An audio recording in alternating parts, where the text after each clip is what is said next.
Hey, welcome back to the Personality Hacker Podcast. My name is Joel Mark Witt. And I'm Antonia Dodge. So this week, we're going to continue our conversation we started on the last episode. If you heard the last show, we started a conversation around basically what it takes if you want to turn what you're passionate about or interested in into something around being an influencer or a digital media creator. And we got on a fairly lengthy discussion on just the first part that we wanted to cover. And so we had to break and continue in this podcast. And just to review last week, in case you didn't hear that episode, we framed out content creation basically in three primary categories. We talked about things being entertainment focused, which would be something around, well, I mean, it's pretty obvious, things that are entertaining online, whether it's a video or audio or a podcast or even a live talk, versus things that are motivating, maybe a political pundit or a marketer or an advertiser, someone that's trying to promote something or get you to take action for a cause or a product or service. And then education, which is helping you understand something and learn something or be better at something in the world. And those are just three broad categories. There may be more, but these are the three we're kind of playing with and working with as we talk through some of these concepts. And we also talked about basically the learning framework and who you are as a creator, as an influencer, learning, understanding more about yourself, learning about your subject matter, becoming an expert in your field, things of this nature, creating advice instead of just opinions or information. Advice and experience is important. We talked a little bit about knowing your own personal value, the value you bring to the table, and amping that up and working on that. And we also talked about the idea between working for free or working for hire and how to get started and thinking in terms of your own personal value when you show up to the world to create creative content. We also talked a little bit about how in the past it was agrarian culture, which transitioned into industrial culture. So we had people leaving farms, going into cities to work in factories and create widgets and products. And then in the last century, in the 20th century, we transitioned from industrial-based work into more knowledge work, so pushing ones and zeros around, or intellectual work on a computer screen in a cubicle. So this knowledge work created a lot of jobs and opportunity for people. And then we transitioned into, as a society, creative work, which is we're on the cusp of now. Everybody can pretty much be a YouTube star if they want to be. It just takes some applied effort on a platform. You can have your own podcast, your own YouTube channel. You can become a creator yourself and create in the world. And Antonia mentioned last week a little bit about, even if you're not wanting to be a creator, some of the creator elements, some of the principles that we talk about can still apply to you in your career. So it's a great podcast, I think. Go back and listen to that. It will set up what we're going to talk about today. In this show, we're going to go into the next step. So it's not just about learning and beefing up your own credibility, your own experience, all those things. We're going to talk about the content itself, the actual creation process. The videos you put out, the podcasts you put out, the live talks you give, all the different things you might create as a creative person, and some of the principles and things to think about around this today. So we can jump into that, and I think this is going to be a really great show because we're going to get more practical today around some ideas we have for you as an aspiring influencer or creator. Now, if you remember last episode, we used this framework of value as a kind of an organizing principle for everything. We talked about in the last show creating value in yourself, like being the expert, the value of who you are as a creator, because you are in a lot of ways the product. The value comes from you as the individual. In this podcast, we're going to talk about value in how it translates to the things you create. So the first point I want to talk about is creating value with the content you put out. And not all content is valuable. I mean, or let's put it this way, there's a sliding scale of value for the things you create. On one side, on the low value side, might be a tweet you write at 2 o'clock in the morning while you lay in bed. You have a thought that strikes you. You think it's valuable, and it is valuable to some degree. It's got some maybe articulated thought to it, but it's limited characters. It's one idea. It hasn't been fleshed out yet. You tweet that into the world. Contrast that on the other side with a video you create. Maybe you take 3 months to create a video, like almost a documentary, where you interview people, you have music and all sorts of different B-roll clips that you edit in. You have voiceover. You spend 3 months putting it together. It's an hour-long video, and you produce it and upload it to YouTube. Both are pieces of content, but you can obviously see, just from me describing that, one has a different qualitative value than the other, and the effort put into that is a little different as well. So the question as a creator you have to ask yourself when you sit down to create a piece of content, write an ebook, record a podcast, shoot a video, whatever it is you're doing, where is the value in this content? Where does the value lie in the content that I'm creating? What's interesting about that idea that there's a distinctive difference between a tweet and a video that is well produced is that sometimes the tweet is the better piece of content than the video is. And so when you're asking yourself, what is the value that I'm putting into my content? A big piece of that is knowing your audience and how it's going to be received. Now, we'll talk a little bit more about your audience later when we talk about the concept of broadcasting, which is part of, like Joel mentioned in the last podcast, we're talking about learning, creation, and then broadcasting. The audience is part of the broadcasting strategy or scheme. But going back to this concept of the tweet versus a video, most of the time what you're looking for is something that is going to resonate with the people who are receiving it. And so a tweet that causes people to sit and think and maybe is haunting and sticks with them and really makes them introspect is a better piece of content than an hour-long, well-produced video with a bunch of B-roll and, really fancy, maybe titles or whatever that didn't make somebody think at all or was simply entertaining. Now, there is value in entertainment. And if you're the kind of person, because of course, we're talking about it coming from the niche that we're in. We're talking about personal growth and personality types and, sort of like the way that we've experienced it. But this is actually for anybody who is in the content generation game. And as Joel mentioned, that people are generally creating content that entertains, educates, or motivates. And if you're a person whose job it is to entertain, then be entertaining. Like, there's nothing wrong with having an entertaining piece of content that doesn't really require people to think. If you're in the motivation or the education game, of course, you do want content that requires people or like gets people to think. So it really ultimately depends on what your goal is and what is considered valuable in relationship to that goal. That said, a tweet can be more entertaining than an hour-long video. So if you know what it is that you're attempting to accomplish, what your video is ultimately, or your piece of content rather, is ultimately attempting to accomplish, then that's your magnet in the middle of the field. And it doesn't have to be something that is really complex. Basically, you're trying to figure out what is your formula. What is the thing that you do better than anybody else?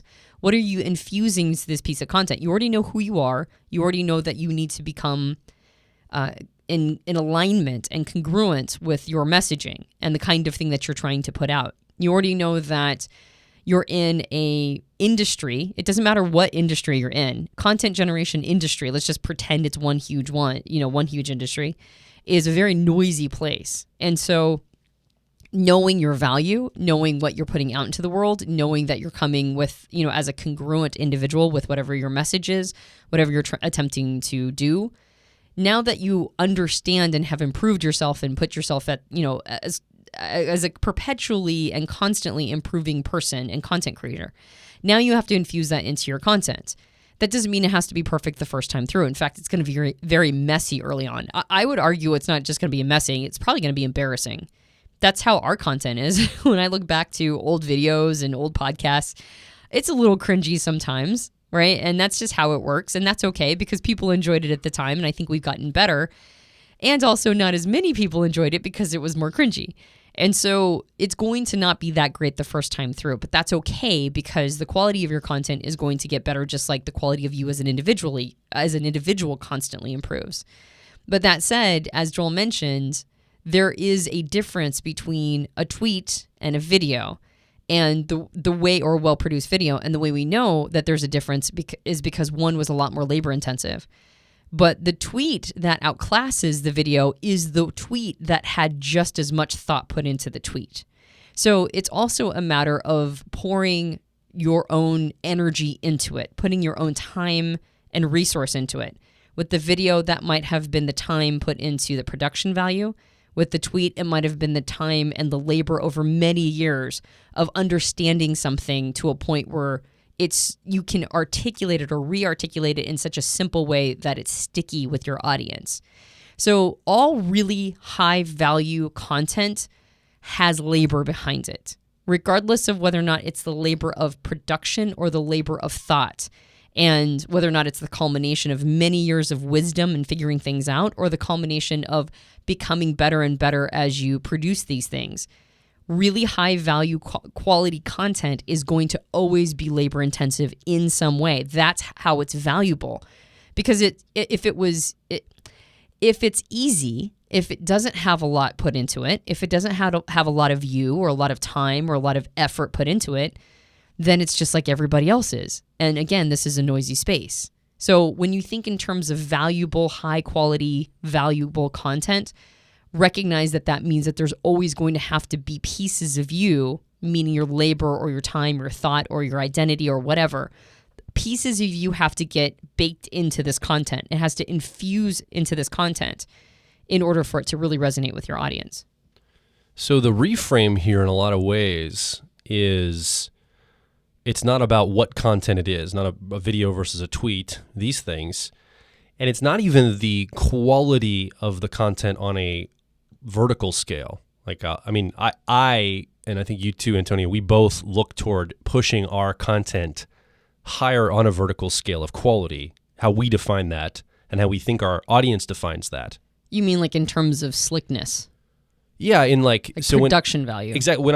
So when I say identify where's the value or what's the value, it's more getting really clear about what the value is on this content. So maybe an example would be helpful, what I'm trying to think through here. I go online and I might see somebody talk about maybe an INFJ talking about being an INFJ. And it is a quiet, in their bedroom or dorm room video. And it's more of a confessional video. It's like maybe a 20-minute confessional, looking at the camera, no editing, no music, no polish, and just speaking directly to the camera about someone's experience. I've seen lots of these before. And there is value to that. There's actual value to that. Now, the question is, where is the value, or what is the value to that? Is that going to, for example, will that video get somebody to go purchase a product or service? Probably not. Will that video get enough video views and likes to put advertising against it? Possibly, depending on how that is. But that's because it's valuable at some level, but where's the value? It's probably a value from my perspective of connecting with people, sharing something that's an internal process for that person, allowing people to feel very intimate with you because it's a quiet video in your bedroom. It feels like a one-to-one experience, almost like I'm on a video camera with you and you're talking directly to me. I can look you in the eyes almost. It simulates sitting down and having a conversation with a friend, and they confess all the things they're struggling with or the things they figured out. And that can be valuable for me to understand myself and how maybe I could articulate things in a better way or think about things in a different way. So there's value there. And so I'm not saying that video is not valuable at all, but if you ask me to use that video to market a product or service, I would have a difficult time finding a way to make that video potentially, depending on the subject matter, market something or get people to motivate, right? It probably leans more toward the educational side, educating me about yourself, if you're the type of person that shot that kind of video, right? So that's it. Or I see a lot of videos online, like there's a video from a YouTube influencer who shot a video around the 16 personality types at a job interview. And what's the value in that? Well, the value probably is advertising that's returned back, but why is there advertising? Why are people watching it? High entertainment value. People like it because it's funny. I watched the part about ENFPs, the short little clip about ENFPs, and I laughed because, man, I kind of resonate with the ENFP in that situation. And you probably identify with your type when that person does a good job, professionally produces this and creates value. And then you go and you find somebody that maybe recorded a video, an hour video on INTJs, and it's a lot of information, a lot of data, a lot of numbers and statistics and graphics. Where's the value in that? Well, it's education. It's teaching me a lot of the background, all the data pieces around being an INTJ. So when we say where's the value or what's the value, you could look at it in a vertical way, but you could also look at it categorically. What are you valuing here in this piece of content? what's the value being created and why is it valuable? And that's really important even before you start creating, to start noticing when you listen to a podcast or watch a video or you see something online, you read an ebook, ask yourself, where's the value here? In this content, where's the value? Why is this article 10 ways that, ESFPs behave on dates? Why are you reading that article? What's the value to you? Why is it valuable? And I think that's really key to start asking yourself as you look around for all the content that's created in the world. And again, I'm not just talking about type content. That's our world. So we keep using those as examples, or I keep using those as examples. It could be anything that you're interested in. Why is this watched? Why is this liked? Why are people caring? What's the value being created? Start training your brain to ask that question, because then when you sit down behind the microphone or the camera, you're going to have a clear picture of what people value on the other side. I would say that the people who have the most valuable high quality content, or not high quality, but high value content, are people who have all three of those elements incorporated in. They're educational, they're motivational, and they're also entertaining. And sometimes a person will compromise on one of them, right? You can have two of the three and probably be okay. If you only have one of the three, you're just another part of the noise. If you have two out of the three, you're probably doing okay. If you have all three, that's usually when people take notice. And the piece about motivation, I think, is really important, because we're not just talking about this in terms of the people who are viewing this content. We're talking to you, the individual that might be interested in creating content.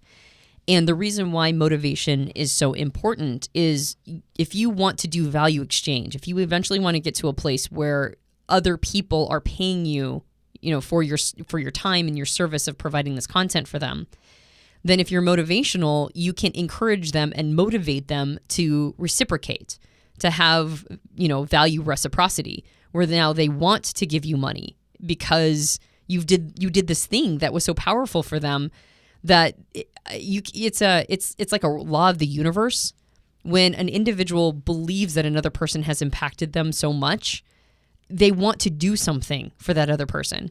I've actually been on the receiving end of quite a few private messages from people in all sorts of social media platforms where the individual hasn't purchased one of our programs. They've just benefited from the podcast. And it's interesting to see the different ways that people are motivated to want to give back. They want to say very nice things, which of course is awesome. If they don't have the money, they want to work for us in some capacity. Sometimes people have offered, like, the thing they do as their career, they have offered to do it for us for free because of what they received in the podcast, which is awesome. And I think one of the reasons why we encourage that level of reciprocity, or I think the thing that we kind of have dialed in to some extent, and we're always looking to dial this in more. This is maybe our lifelong lesson as content creators, is encouraging people to motivate people, to motivate them into growth and development, to motivate them into becoming the best version of themselves. So motivation is a key part of why we do what we do. That's actually the thing that we believe is our value. When we look at any piece of content, we always ask ourselves, is this going to motivate people to do the right thing, in their lives? We are very motivated ourselves into encouraging transcendence work, into encouraging people to eventually go into ego transcendence work if possible. But that's a very difficult niche to be a part of. Like, we don't teach meditation. We're not, we don't teach Zen. We're not particularly spiritual. And so when we want people to experience transformation, it's kind of hard to figure out a way as an inroad to do that. And it's one of the reasons why we teach type, because we think type is actually a tool for transformation if a person allows themselves to be encouraged that way. When you look at the type industry, you see a lot of entertainment and you see a lot of education. And I think the struggle some people might have in content creation or in being an influencer is the motivation piece. And I can always tell when they have a pretty decent following, it's usually because they're more dialed in on that motivation element than they are just on education and entertainment. Motivation requires decision and action, or at least it calls for that. And so it's more polarizing because people are taking action and doing something. So now you are you're casting for the narrative, because that's what we are as influencers. We're all narrative casters. And you're saying, hey, go do something or stop doing something. And that's a little different than just, hey, learn this or be entertained by this. You are right. I think maybe that's one of the reasons why people sometimes avoid being motivational, is that they know that if they encourage people to get into action, that will also include it will create polarity, and you're going to get some pretty negative feedback. I have a feeling that we also get more negative feedback maybe than other people do, because we're always trying to motivate people. And if they don't like the motivational message that we're giving, then they'll be motivated. They'll still be motivated. They'll just be motivated to give us, like harsh reviews, basically. And if you're an influencer, or if you want to be in the content generation game, that is one of the big things you have to learn, is you have to get a thicker skin, because there's going to be, everybody's a critic, right? Everybody's an armchair quarterback, and that's fine. That's if you're getting bad feedback, like criticism, not if it's everybody. If it's everybody, maybe you should listen to it. And even if it's not everybody, it still holds space for some people's thoughtful feedback. But if you're getting just criticism here and there, and it kind of feels like sour grapes, that's actually good, because you motivated the person enough to actually give you that feedback, and that means that you're now in the motivation game. And that's really where content becomes valuable, because there's a lot in this world that encourages us to sit back passively and just sort of experience life 1 degree of separation. We have, if we want to, we have climate-controlled air that allows us to sit back and not feel any sense of discomforting temperature, with refrigerators full of food. And we can have pretty much any flavor that we want at any time. And we can just lay back, if it's not an hour in which we're sort of bargaining our labor for a dollar amount. But as soon as we get those dollars, we can go back home and we can just sit in a climate-controlled room, eat whatever flavor we want, and just stare at a backlit screen, whether it's a large one in television or a small one with a phone in your hand. It doesn't matter. And we can fritter away our lives doing this activity. Like pretty much any moment when we're not having to make money to pay for all the stuff I just mentioned, you can basically sit back and passively do nothing with your life. And years and years and years can go by, and that's all you've really been doing. So motivation to actually get people to get out of that really comfortable homeostatic situation. If you can motivate people to do anything other than the activity I just described, that's incredibly powerful, because there's a lot of incentive to sit on your butt and do nothing. It's basically the utopian future that all of our ancestors were hoping to achieve, right? You mean we're not just completely out of the food chain, but we're basically out of the discomfort chain. Like, we don't have to feel anything we don't want to feel ever if we don't want to, and we can just lay around and do nothing. I think a lot of our unrest is because, like, none of our genetics is prepared for this world. Like, nothing inside of us is prepared for a world in which we can do nothing and be fine. Like, everything inside us is like, we got to fight for something, right? And since we're not really fighting for survival that much, we've turned everything else into some sort of fight for survival, when it's really not. It really isn't. So it's kind of fascinating to see that, since we have gotten to a place where content generation can be entirely entertaining and continue to encourage us to do nothing. If you're asking, what is the value of my content? If your answer can be, it's motivational. It encourages people to do something with their lives. It encourages them to do something with their time. It encourages them to do something other than just be passively entertained. That is very, very, very powerful content. And once you get into that place, now again, it's going to be polarizing. You're going to motivate people to do different things. Somebody who doesn't want to get off their butt might just, move their thumbs around a lot and let you know how much of a horrible person they think you are. But that still means that you move them to action, to do something.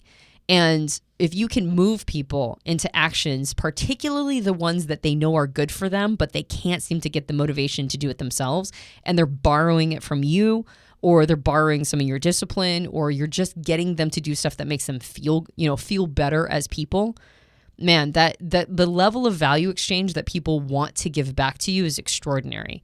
So when you're thinking in terms of content generation and this idea of education, motivation, or entertainment, if you're going to compromise on one of those three legs of the stool, I would recommend compromising on education or entertainment, but not on motivation. Keep the motivation piece there.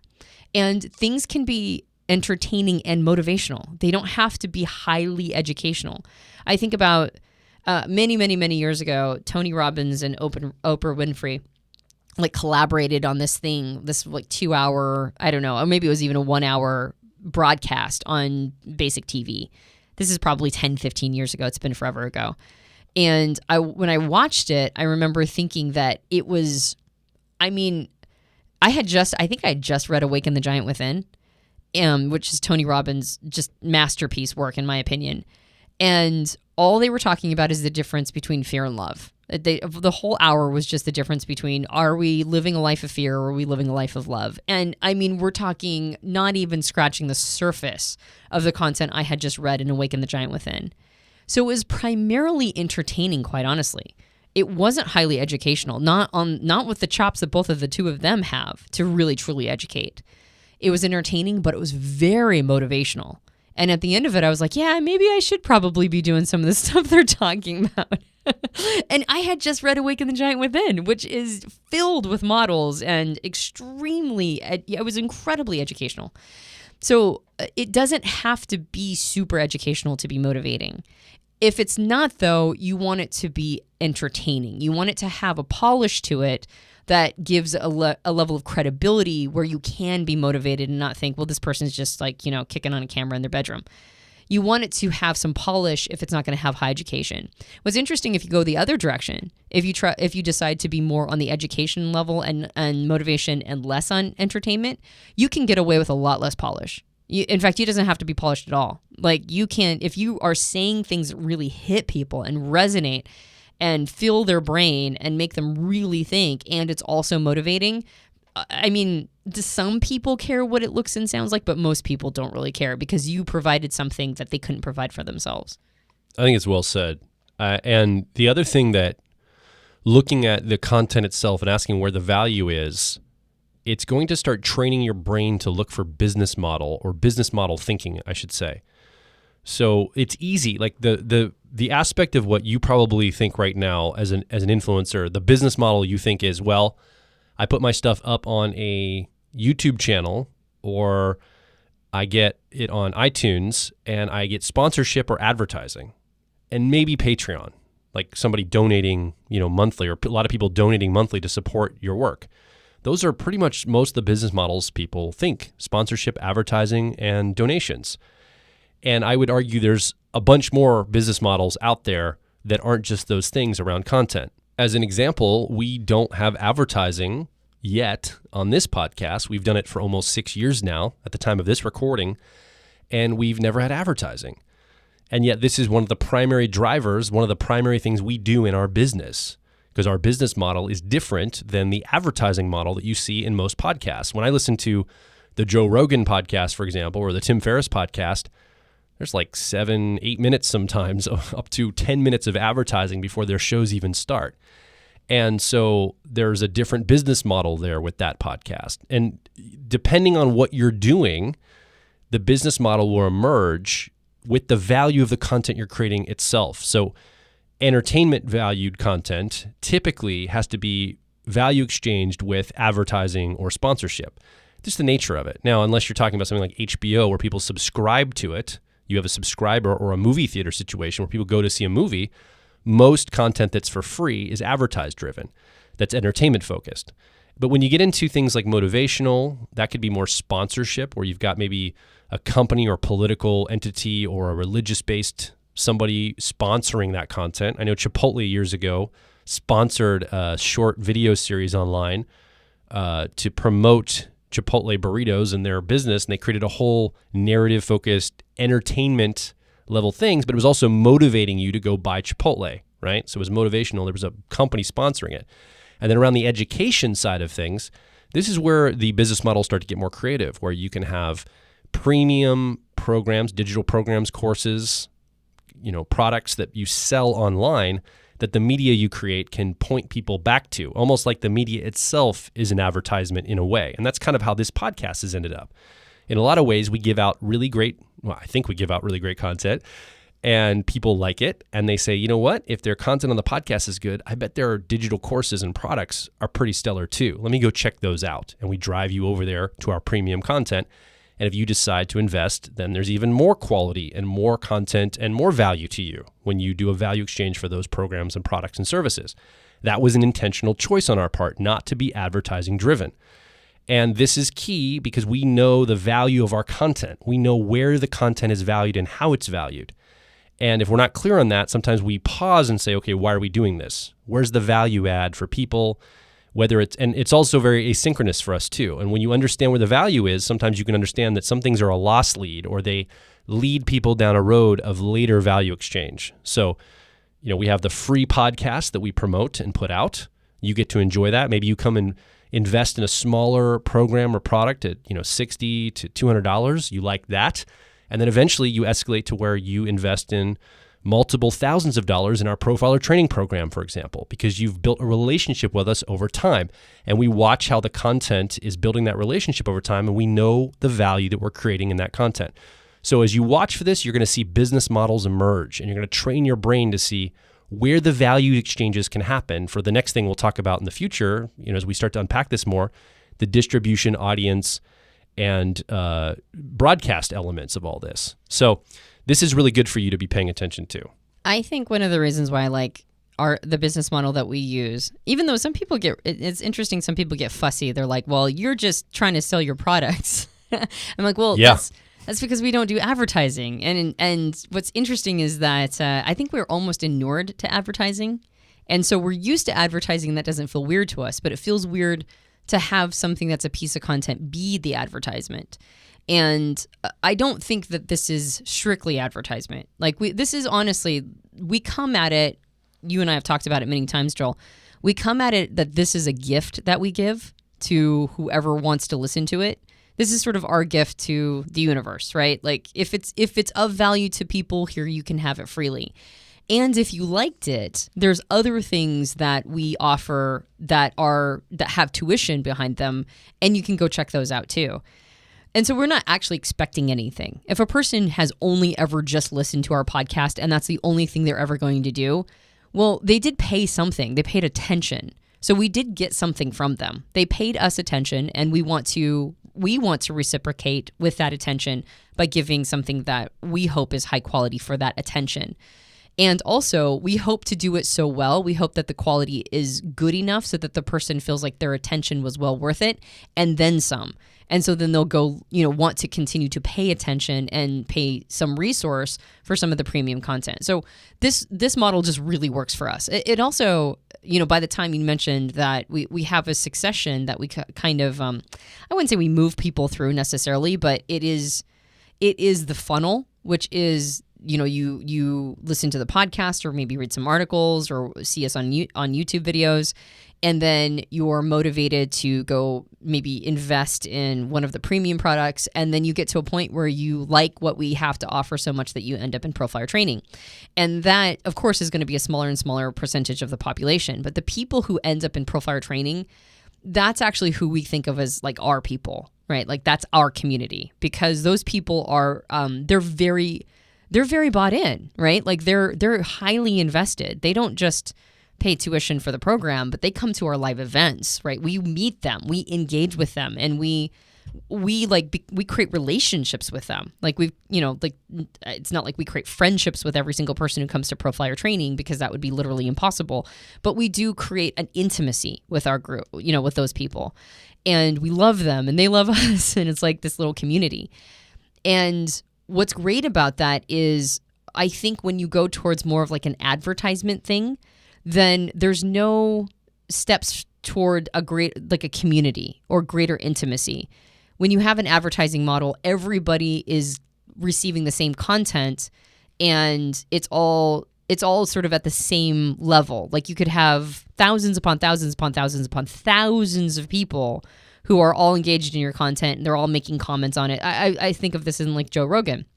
if you listen to the Joe Rogan podcast on YouTube as opposed to on, like Apple iTunes or whatever, thousands of people, and we were mentioning Joe Rogan because he's literally the biggest podcaster in the world right now. Just thousands of people are giving their 2 cents under the YouTube videos, and there's no real community there. I mean, probably there's like some that sort of gets invented, but there's no way to create any sort of intimacy. And so the motivation opportunities are low, right? Like if Joe Rogan wanted everybody to go do something, I mean, he probably could. He's probably at like a similar sort of style as like an Oprah. Oprah got to a point where she was broadcasting and using primarily advertisement. And there was a time period when Oprah said jump, like, how many millions of soccer moms would already be in the air saying how high. So you can actually get to a place where you have a community and high motivation with those people within it. But that is really, really difficult to create. That is a tough road to go down, and it usually takes decades of tilling that soil to get people to that level. If you want to be motivational, you put out a message that I think when people have to buy in, like they don't just passively get it and they just have to deal with the advertisements. I think that's a harder way to encourage people to take action. If you encourage people to take action to buy into the things you have to say first, and they hand value over, and then you tell them things that you believe are going to be very healthy for them, and they take action on that, they're more likely to do that, and you're more likely to actually have an impact. That's the crazy thing. So the thing I like about our business model is that it's actually more motivational, I believe, with the people who are willing to invest, and there's more intimacy in all of that because the people who invest are your people. Not to say that the people listening to the podcast who would never invest in a program aren't quote unquote our people. We're all like-minded, but there's like a difference between running into somebody who incidentally you just really enjoy talking to on the airplane versus somebody that you're going to be like, seeing a couple times a week. They went to your high school versus you sat with them at lunch every day. Yeah, exactly. So everybody who's listening, I assume, is like-minded. But I think that that's one of the reasons why I like our business model. That said, as you mentioned, there's lots of different business models, and each different business model has a benefit to it. And there's a lot of people who teach stuff like this. I mean, our mentors in business were people like Eben Pagan and Jeff Walker and Frank Kern. These were all like the big names in the 2000s around online marketing. And there's a lot of people who I think have actually outclassed all of those people in like the new digital media strategies, like people who are really teaching how to optimize social media. I think Gary Vaynerchuk is killing it, and there's like a lot of people like him that will help guide people through discovering different business models for content creation. And that informs the kind of content you're going to create. Like your business model, it will alter and influence the kind of content you're going to create. Because that person who's kicking on the video, the camera rather, in their room, that might be the ideal strategy for their business model because they might be there might be a reason why deep intimacy and deep confessional, sort of that confessional style is exactly what their business model is calling for. I've done a couple of those at times when just kicking on Facebook Live. I've talked a little bit about some of my struggles. I've talked a little bit about some of the things I've dealt with as an Enneagram sexual 3 subtype. And so I've done a couple of those confessionals, and those were exactly what I needed to do. I mean, not just for the business. That's actually the opposite of our business model. Our business model tends to be a little bit more polished than that. But I did that because I knew that I wanted to create a higher level of intimacy and motivation in what I was talking about. And so that's the direction I went. And I noticed how powerful that was. So a person could have a business model where that kind of communication is exactly what they're supposed to be doing. For another business model, that might be the worst thing they could do because it's maybe they're not a style of person who creates intimacy. Maybe they're not the kind of person who is trying to motivate through that sort of confessional level. Maybe they're more of a polished education style. And so that would be the wrong tack for them to take. So the business model and the kind of content you're creating is actually going to inform the platforms you're using, the styles that you're using, the kind of way that you're communicating with your audience. And you just have to be really cognizant and conscientious that how you frame all of this, not just in the specific things you're saying, but how you frame it in the platform you're using and the way you're talking to your audience. I mean, there are people who aren't doing anything that we're talking about. They're just writing books, right? That's a completely different style of platform that's going to inform how the content is presented.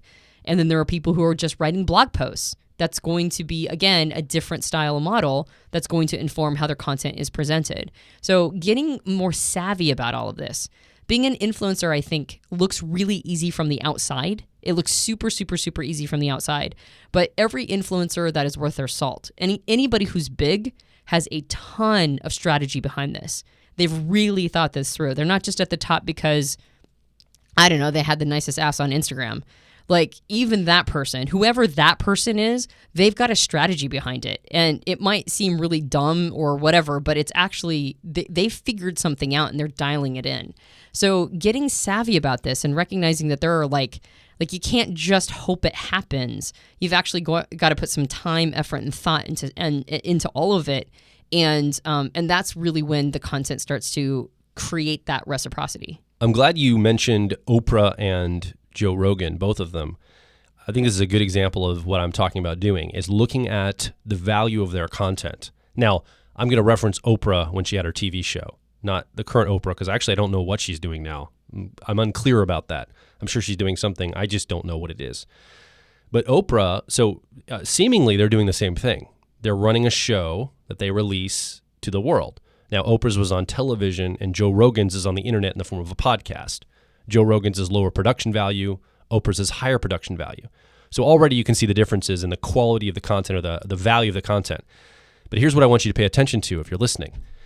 Oprah, basically, when she was doing her TV show, was running 5 live events a week with a live audience and a stage situation that she was filming. So Oprah's product, like what you saw at home, was a TV show. But there were live people in that audience every day, new people every single day. They would churn through that audience, hundreds of them, watching her do live stage work, highlighting other influencers, thought leaders, interviews, and talking about the things that are important to her too. Joe Rogan may have one guest in his studio. I don't believe he has an audience at all or does a live event at all. So already the value in what they're creating, the reason why I believe Oprah was able to motivate people so much was because she was building community by having live events. People were coming and meeting each other. They were fans of Oprah. They were connecting with each other. They were getting, hey, you're into Oprah too? Cool. What's your number? What's your name? Probably a little bit of that happened, maybe not everybody, but they felt more a part of Oprah. They felt more connected to her. So the value in what she was able to accomplish to motivate people and build a community around that, to motivate quote unquote soccer moms to go out and buy the latest bestseller or create bestsellers out of thin air by recommending books, was in part because of the value of the content she was creating. She was daily creating a live event that she filmed that also created a TV show, whereas Joe Rogan is just creating a podcast. And so already you can see the influence they have and the abilities they have. Both are attracting advertisers, both are giving content out, both are basically interviewing people and highlighting others. They're not generating their own content, but just the way they go about it, what's the value of the content? That's the question you ask, and the business model is informed by that. Oprah she put more emphasis on entertainment. Even though she was great at introducing people to thought leaders, she just staged the introduction and then her part was generally done. And if you wanted to go get educated by these thought leaders, then now you knew they existed and you could go, buy their book or follow them as a guru or whatever you wanted to do.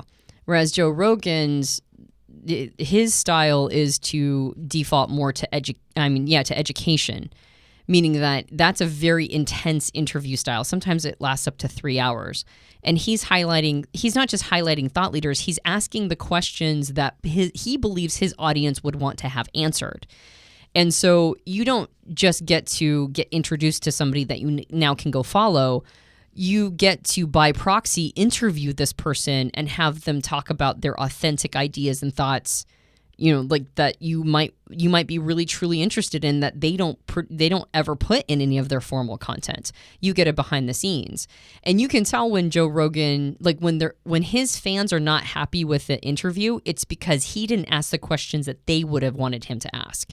He was maybe too soft, or he went off on a tangent, or whatever. And so they're frustrated because they didn't get the education that we're coming to him looking for. But I do believe that he's highly influential in how people are thinking, just like Oprah was highly influential in her cultural way as well. So it's interesting to see how sometimes education, like the education focus, is less motivational just than the entertainment element of it. That's kind of fascinating to look at or to observe. And at the same time, I think that both of them are powerhouses and you can go kind of either direction. But if you go education, you can usually, again, be less polished. If you go entertainment, you usually have to be highly polished. And Oprah's show was way more polished than Joe Rogan's. I would agree. And also and we'll talk about this when we talk about broadcasting, distribution, your audience, connecting value to your audience in the next segment. But basically the format of the distribution informs some of the content. So for example, Oprah had, I think, a half hour, an hour. She was limited by television and the half hour to hour time slots. Whereas Joe Rogan's on the internet, he can go 6 hours, 12 hours if he wanted. He could cut it down to 30 minutes. Every show can be a different length. It basically follows the conversation rather than the structure. So Oprah was more slave to the structure and Joe Rogan's more of a slave to the conversation, or they're more tied to the conversation or tied to the structure. So you can already see how that informs how content's created. Again, where's the value in that? Where's the highlight? The value in Joe Rogan is the conversation, because that's where he's tied to. And for Oprah, it's in the reach, the ability to reach so many homes with the limitation of television, but the reach of television. So these are already things you can probably start to see. There's different value for YouTube, for example. So let's bring this down to you as a creator, potentially, as an influencer. YouTube is a great discovery tool. You put a video on there, that video gets highlighted next to other videos of like subject matter. So if someone's watching a video, let's say you're in health and wellness and someone's watching an exercise video or a yoga video, your video might be, depending on the keywords of the title and the things you talk about in the video, could be highlighted along the side. You're now discoverable on YouTube. So you can already see, I guess we should probably save some of these things to the broadcast side, but you can already see the content that you're creating and the thing you're designed to do already has value to it in what you're creating and where you're putting it. Whereas a podcast, for example, like what we do, isn't very discoverable. Most people aren't going into iTunes searching personality types, for example. They're not searching for things. They might find us there, but often they're discovering us in some other way and they're subscribing to the podcast. And that's where we nurture a relationship over time, and the audio, talking to you, just you here sitting with us, the three of us have a conversation every week. And so you can see the value in the content is a little different. If we were creating videos, we'd go about it a little different because the value of a video is different than the value of a podcast. We should wait for a broadcast to talk about the advantages and disadvantages to some of the different platforms. I agree. One thing I'd like to sandwich in here that has been coming up for me as we've been talking is the idea of how do you create content at all? There's a lot of different programs out there that help coach you through how to create content. But I'll tell you just a couple of different things that's really served us well. And I think one of the things that allows people's information, content, etc., to rise above others is if they really understand how information needs to be presented in order for people to get it. And this can sometimes be tricky. It's hard to know how to articulate something to somebody else when to ensure that they're ready for that piece of information when you are an expert on it, because you've lost sight a long time ago of how you needed to learn it and what fashion and in what tempo you needed to learn it. Because at this point, especially if you're an influencer or content creator, it's just so second nature to you at this point. So sometimes that can be really challenging. And I would make two recommendations. The first one is if you would like to become an influencer, try coaching first. Try coaching people in the information that you want to teach. That could, even if you're an entertainment person and not an education person.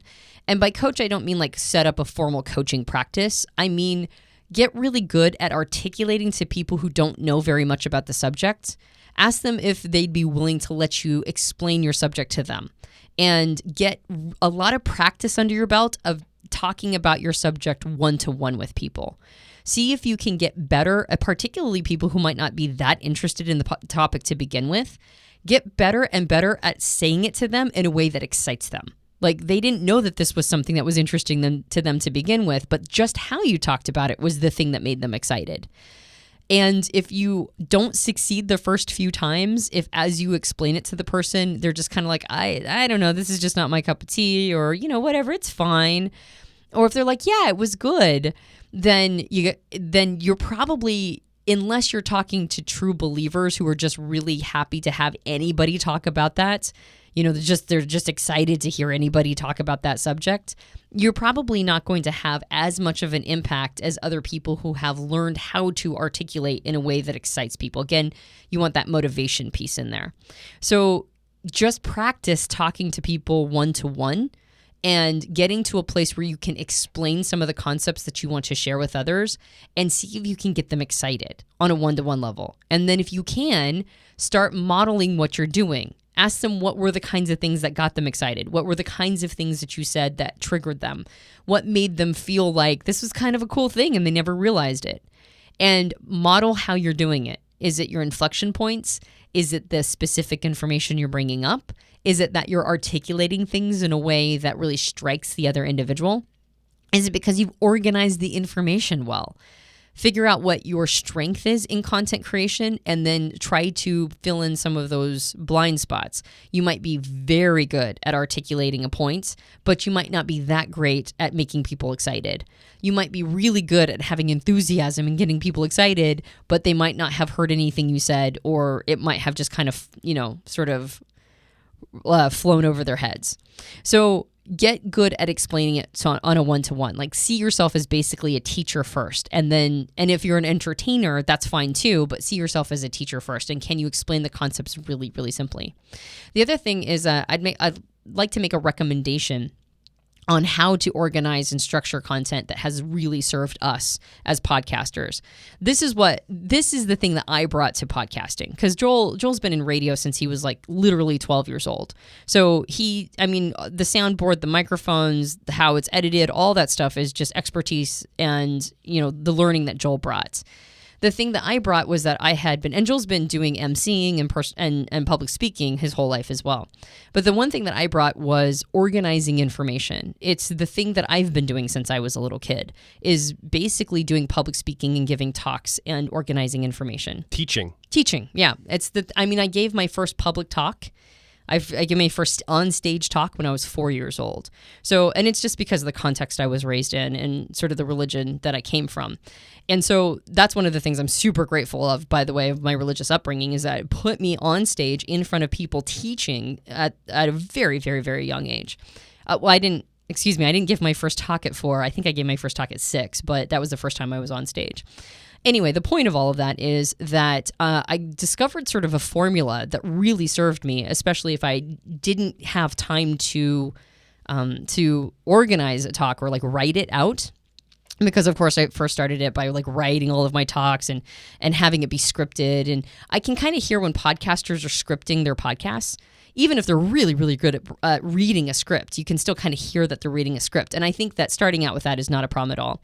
But if you want to get to extemporaneous speaking, which is the ability to have some thoughts in your mind and then just sort of talk about them and organize your thoughts as you talk. And one of the best ways to do that is to start with 5-minute presentations, 5-minute talks, and time yourself and be faithful to that 5 minutes. And then within that 5 minutes, have 2 points that you want to say. Right? 3 at the most. So those 2 points could be something that you want to establish, like it's something that you believe is true and you want to establish those 2 points. They could be quotes that you want to support, those quotes, 2 quotes from other people that you want to support and you think that are important for people to hear. And then orchestrate it like an actual talk. Have an introduction. The introduction is maybe 20 to 30 seconds of introducing the point. So in 20 to 30 seconds, you introduce the points you're about to make and why you want to talk about them. Then you take about 3.5 to 4 minutes to discuss these 2 points, right? Or maybe just make it 1 point, actually. 1 quote, right? Actually, let's just do 1. Let's say that you choose Rumi's quote of, if you're irritated by every rub, how will your mirror be polished? Right. And so this is a quote by Rumi that's effectively saying that we can't be triggered by everything, because if we're triggered by literally everything, then we'll never have a way to self-reflect. So you introduce the concept, right? I want to talk a little bit about triggers and I want to talk a little bit about reactions to what people say to us with criticism. And then, because in the world right now, we talk a lot about triggers and trigger warnings, blah, blah, blah, blah, blah. So you say that for about 20 to 30 seconds.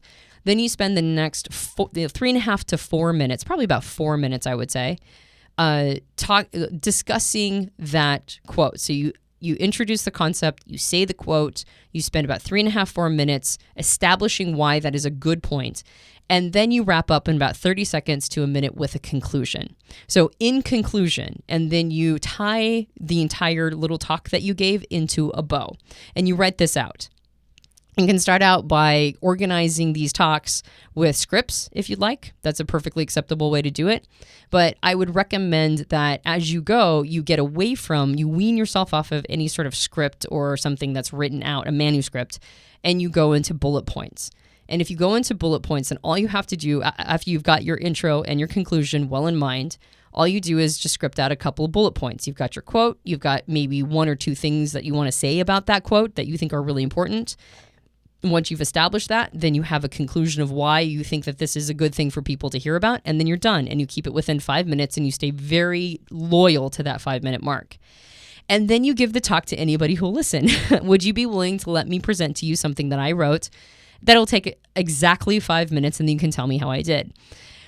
Doing that for, most of my life, but getting to a point where I was doing that spontaneously and extemporaneously for probably about 6 months to a year is actually how I learned all of my public speaking. And then in that, after I got the ability to think in those ways, then I started working on things like word whiskers. I tried to remove the word from anything that I did. I tried to take out words that I used over and over, which is interesting because in early days on YouTube, I just kept reusing the same words over and over. But I've attempted now to not do that as much. Of course, you can kind of hear my lexicon. I say certain phrases over and over. You can turn it into a drinking game if you're a podcast listener, a regular podcast listener if you want to. But that's just how I talk. I mean, that's just everything. I think everybody has phrases they use over and over. But what you do is you listen for the kinds of things that are hangups for you. So do you talk too fast? Are you talking too slow? Are you putting in too many word whiskers? Are you staying on point? Is it a good introduction? Has it gotten people really interested in what you're about to say? Did your conclusion make sense? Does the conclusion really wrap it all up? Are you putting compelling points in there? Are your bullet points that make sense? And if you can really nail this 5-minute talk presentation concept and do it over and over so you can sort of replicate this algorithm, you can get to a point where now you stretch that 5 minutes out more and more and more, and then you can do an extemporaneous sort of speaking gig anywhere up to an hour to 3 hours. I mean, quite frankly, if you put me on stage at this point, I can literally talk about type for, I don't know. I don't believe it. 7 or 8 hours. I do it every day at Profiler training. I don't believe it at all. I literally, that's what we literally do. We literally stand on stage and speak extemporaneously for 8 hours a day during Profiler training. So that little 5 minutes of doing that over and over was such a massive leverage point for me that we effectively have built a business on that ability, right? That it turned into. So you don't have to do that if you don't want to, but if you are a content creator, my recommendation is practice that. And if you can really nail that down, I think that would be excellent for general content creation. I think those are great points and very valuable to start with. If you're a brand new aspiring influencer that wants to create in the world, that's a good framework to start with. Start small. And it would be better to have it's my opinion that it would be really good to have a small, short, well-articulated piece of content that resonates, that's well-produced. It doesn't have to be super polished, but something that resonates and is really well done, that's short, and then you can expand from there. Yeah, I'm an idiot. I just said, see if people will listen to you, but my God, just record it. Right? Record it in a small 5-minute podcast, record it on a YouTube video, upload it, and then get feedback, and then just keep improving it. Make your YouTube videos 5 minutes, do that, and then just see if you can, through as a practice, get better and better and better to a point where now you take those same abilities and turn them into longer YouTube videos. Absolutely. And I think that kind of brings me to the next point, which is, and the other thing, by the way, I want to ping after you get your mechanics and your structure down, however you're going to approach it, and then you get your word whiskers out and you get all the content down, Then you can start thinking about energy and presentation. Yeah, enthusiasm. How you're dressed, your attitude, the way you're presenting, all the things like that are the window dressing. Yeah, are you nervous? Are you confident? Right, exactly. Exactly it. And then you start thinking about things in terms of presentation, not just teaching but presentation. That's exactly it. And if you go back and listen to some of the very earliest podcasts that we recorded, there's a lot of hesitation, at least I'll speak for myself, in my voice, a little unsureness. We were starting out, we were finding our voices in some ways, how the format was going to go, a little more ums and ahs, a little less, fluid than it is now after 6 years of doing it almost. Lots of me, what's the word? Steamrolling? Lots of steamrolling from me. I couldn't remember the word, but there was plenty of that. So, and I think that was probably based on nervousness for sure. So when you're test iterating, you're doing what Antonia said, you write out that little maybe script or bullet points, you start working on some of those things. One thing that would be challenging is, man, do I do this every week? Do I do this what's the schedule of release? Like, how do I put stuff into the world? One of the things I'd recommend is, I think it was Ernest Hemingway that said 90% of what you write is shit or something like that is his quote. I don't quote that exactly, but something around that idea. Some people believe everything he wrote is shit, but I sometimes like his writings. The quote is accurate in that a lot of what we create as creators is testing, and there's a lot of waste or finding our voice or just getting through the basics of it to get to the other side where we're more fluid, more polished, we know what we're doing, we have experience under our belt. So I think the faster you get through that process, the better. So the more you can create and put yourself with applied pressure to create on a more regular basis, maybe that's creating like a video a day or an audio a day or a couple a day when you're starting out, and not expecting them to necessarily be the end all be all. You could even call them tests and release them and see what people think. We're in the middle of doing this right now. At the time of this recording, we want to start a new YouTube call-in show. And so every few weeks, we do about an hour-long video test, and I literally upload it to YouTube after we broadcast it live on Facebook. We have a live call-in number where people call in and ask us questions live on the air.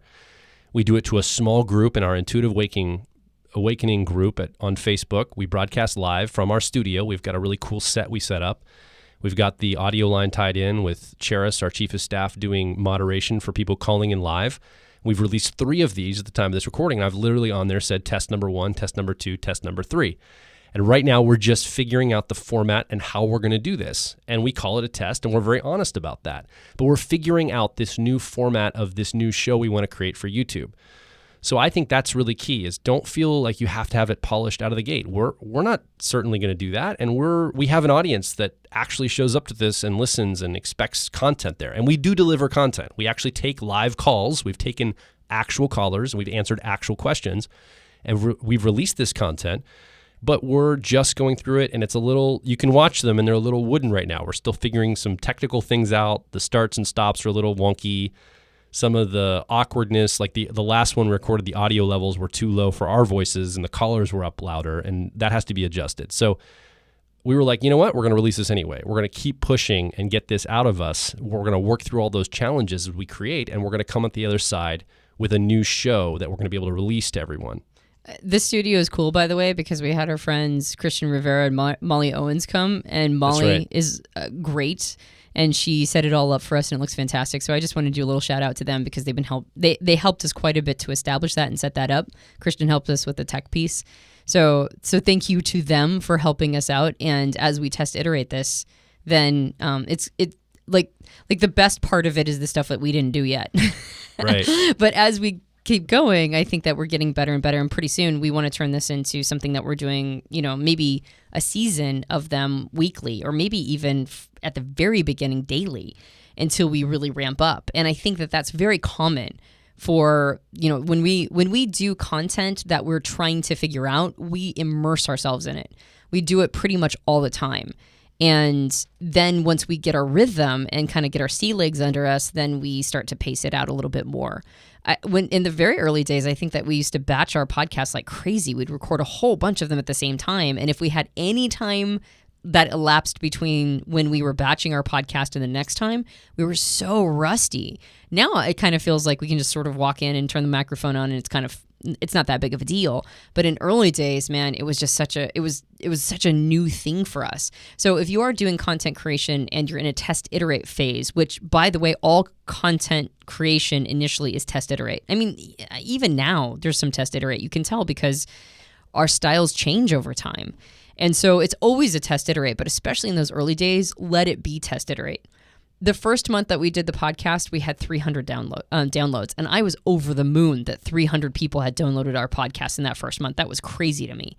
And so just even like a little bit of exposure is a fantastic thing.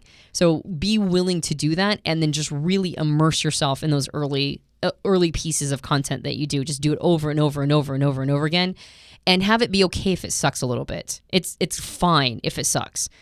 It's actually supposed good. To. It's supposed to suck in the beginning.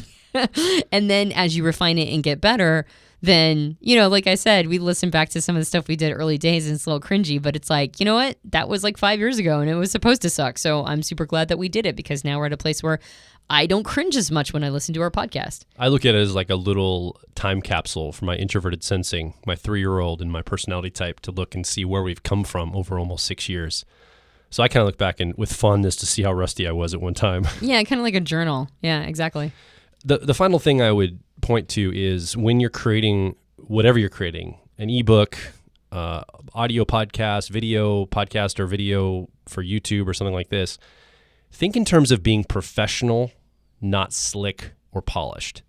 So your metric or your magnet, my suggestion to you is look toward professionalism, not polish or slickness. Now, you can have polish and slickness, but don't start with the window dressing for the lack of the professionalism or the content side. So a lot of times people put so much effort into all the graphics and the intro music and all the window dressing around the content. Well, the content itself has to be professional and solid first. Again, I come back to Joe Rogan. Joe Rogan doesn't really edit his podcast. And if you watch it online, he doesn't even have, I think, an intro or outro. It just starts and stops. But the whole thing is professional. He sits down, he's professional, he interviews people professionally. It's an interesting conversation. You want to listen. And the lack of polish doesn't get in the way of the content that's there. Now, if it got in the way, he need to add some more polish. But there's other people who have such slick stuff. It's just really polished, slick, great graphics. And then I listen to it and I watch it and I'm like, they're not really saying anything. Like, I guess you could say it's professional from a production standpoint. It looks great. It sounds good. It's even maybe attractive qualities to it. There's some content. I can hear the speaker, but there's not a lot of depth. There's not a lot of professional, like, when I mean professional, I mean there's nothing really speaking to me. There's nothing coming out from it. So I guess it's professional and that it's produced well. I would favor being professional over polished, though, ultimately. And I think you listening probably know what I mean by that in its nuanced way. There's somebody who is, I mean, they're like in the personal development world. We won't name their name, but I think they're trying to be very motivational. I think that's their attempt. And they're getting bigger and bigger, so they must be doing something right. And also, when I watch their stuff, it's so overproduced. It's so polished. It's so perfect in every way. And like the music is swelling and the B-roll footage is like sweeping. And it's like, and it's supposed to just be creating all of these emotions inside of you as you watch it. And unfortunately, I have introverted thinking or accuracy. And so I'm listening for the information. I'm listening for the data. I can't help it. The swelling music and the awe-inspiring star scene and the B-roll footage. Generally, I need to have something really substantial underneath it for that to impact me. And oftentimes I'll get to the end of one of his videos and I'm just like, so did he say anything? What was the thing he was supposed to be saying? Now I recognize that not everybody's a TP or using introverted thinking, but there's something about what he's doing that almost makes it anti-motivational for me, because I feel like it's more of a dog and pony show than it is something that really speaks to me personally. And so I think when you talk about be professional and be more professional and kind of avoid the slick thing, I think that slickness can become, because slickness requires so much time and energy. It really does. I mean, some people are just naturally better at it than other people, and I envy them, quite frankly. But slickness, if it's taking your mental real estate to focus on slick, then it's taking from the mental real estate that you could be applying into meaningful and really have something that speaks to an audience. Also, I think what resonates with me as a person is somebody who feels like they can understand me and they can speak my language, and that there's some way that there's a simpatico that's created between me and the content creator.